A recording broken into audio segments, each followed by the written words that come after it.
Di setiap perjalanan selalu membawa kita pada suatu tempat yang lebih dari sekedar koordinat di peta. Di Singaparna, sejarah tidak hanya ditulis tapi dihidupi. Jejak langkah para pendahulu masih bergema di antara angin lembah dan bayang-bayang gunung.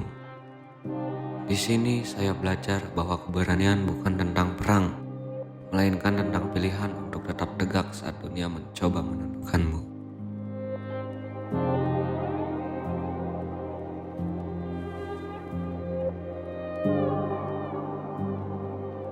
Jadi kawan-kawan, trip saya ke Singaparna kali ini bukan cuma jalan-jalan iseng.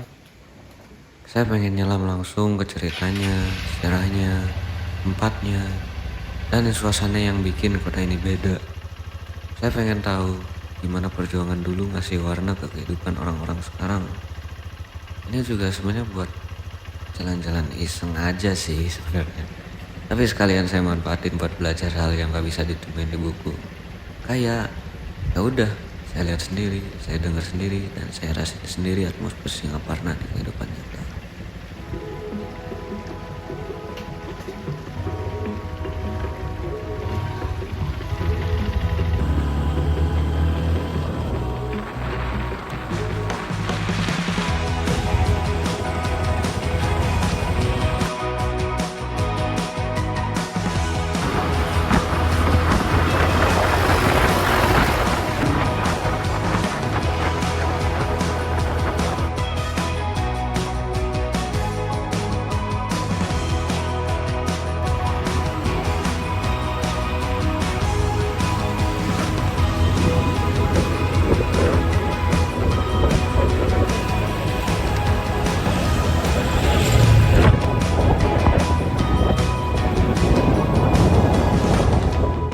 Jadi kawan-kawan, Singaparna ini kotanya kecil sih, tapi suasananya beda banget.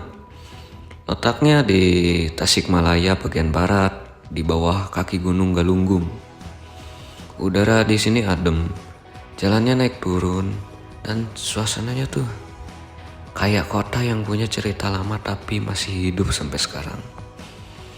Di sekitar pusat kota, kalian bisa nemuin alun-alun, pasar, sama kawasan yang deket banget sama pondok pesantren Sukamanah, tempat lahirnya perjuangan Kiai Haji Zainal Mustafa.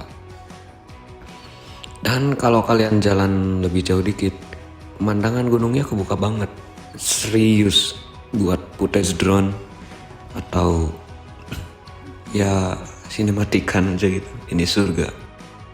Singaparna juga gampang diakses lewat jalur Tasik Garut. Jadi buat kalian yang pengen datang ke sini, touring kayak saya atau road trip bareng keluarga pun nyaman. Banyak spot buat berhenti, ngopi bentar sambil lihat gunung dari kejauhan. Intinya Singaparna tuh paket lengkap. Sejarah ada, suasananya bagus, pemandangannya apalagi, dan atmosfernya tenang banget. Cocok buat kalian yang pengen ngerasain tempat yang punya makna, bukan cuma destinasi kosong. Oke kawan, akhirnya saya sudah sampai juga di Kecamatan Singaparna. Setelah perjalanan yang membuat tinggal protes tentunya dari Majalengka ke Singaparna itu makan waktu 4 jam. Ya 4 jam. Tapi akhirnya saya sudah sampai di sini. Lihat suasana di sini sebenarnya cukup tenang, damai, dan orang-orang yang sangat happy, seperti tidak menyimpan masa lalu yang dalam. Kenyataannya di Kecamatan Singaparna itu pada masa penjajahan, terutama penjajahan Jepang, memiliki masalah yang cukup dalam dan jadi trauma tersendiri bagi para masyarakat. Singaparna adalah sebuah kota kecil di kaki Gunung Galunggung. Namun namanya tercatat kuat dalam sejarah perjuangan Indonesia. Pada awal 1940-an, wilayah ini menjadi saksi munculnya gerakan perlawanan yang dipimpin oleh Kiai Haji Zainal Mustafa, seorang ulama karismatik yang menolak tunduk pada penjajahan Jepang. Ketika pemerintah kolonial memaksakan kebijakan yang bertentangan dengan keyakinan dan martabat masyarakat, Zainal Mustafa bersama para santri dan penduduk Singaparna memilih untuk berdiri dan melawan. Peristiwa ini memicu konfrontasi besar pada tahun 1944 yang kemudian dikenal sebagai pemberontakan Singaparna. Meskipun perjuangan ini berakhir dengan pengorbanan, nama Zainal Mustafa tetap hidup sebagai simbol keberanian spiritual dan keteguhan hati masyarakat Tasikmalaya. Singaparna hari ini tidak hanya menjadi kota, tetapi juga pengingat bahwa kemerdekaan lahir dari suara-suara kecil yang berani mengatakan tidak pada ketidakadilan. Oke, saya sudah sampai di lokasi makam Kiai Haji Zainal Mustafa.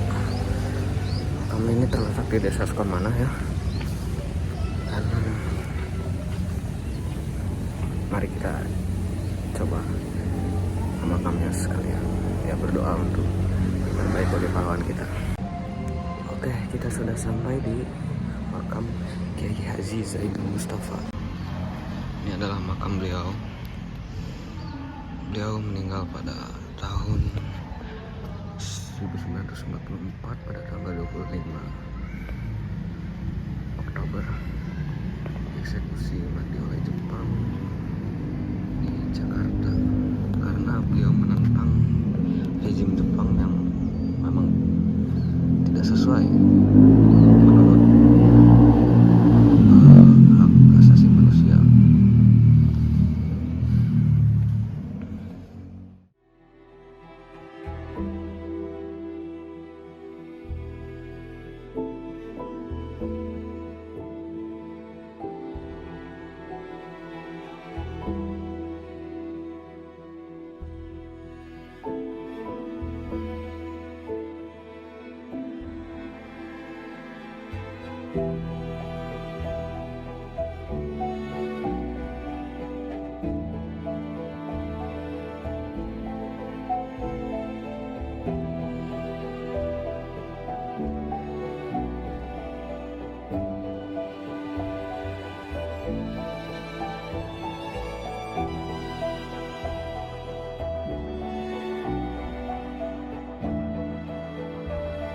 Perjalanan ke Singaparna ngingetin saya satu hal, bahwa sejarah itu bukan cuma cerita yang kita hafalin, tapi cermin buat lihat siapa kita hari ini.